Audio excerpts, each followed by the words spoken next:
So this film marks your initiation into the world of animation. How much fun did you have creating Duke?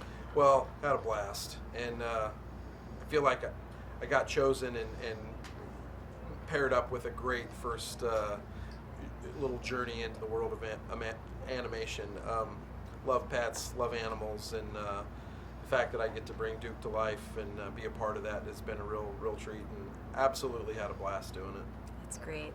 It's not exactly love at first sight for Max and Duke.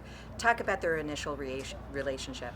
Well, I mean, I think I see both sides of it. You know, if I'm Max, I'm not stoked about this big dog coming into my perfect little life. I got a great apartment in New York City with an owner I get all their attention, all of her attention, and then I walk in.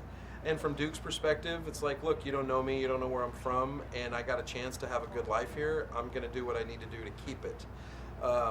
And we can relate to that. You know, we protect ourselves in different ways to hide what something is behind the scene, and I relate to Duke in that way. I know what it's like to grow up and always be the biggest kid in the class or the biggest kid on the team or whatever it is. And Duke just uses what he knows, and that's his size to sort of manage the situation. And then you realize that Duke's just a softie like everybody else. That's great. It sounds like you have pets.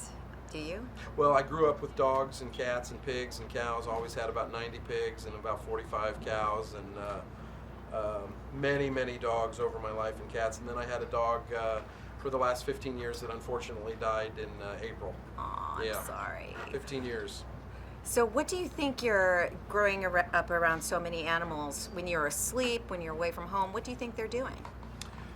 Well, I always wanted to know, and now I guess I have an idea of because of the movie that they're doing some crazy stuff. But you know, I think my dog Coleman he really liked to be in control of the house. I had a mail slot at my old house where I used to live, and every day the mailman would come and put the mail through the slot, and every day Coleman would bark, and the mailman would leave. So then I thought about it from his perspective. This little 22-pound guy, he's so proud of himself because he's like, from his perspective, every day some guy comes to my house, I bark, and I chase him off. So I would imagine Coleman was constantly on patrol. That's why his name was Coleman the Patrolman. So I think he had his flashlight and his big giant ring of keys and would walk around and check all the doors and just make sure everything was secure.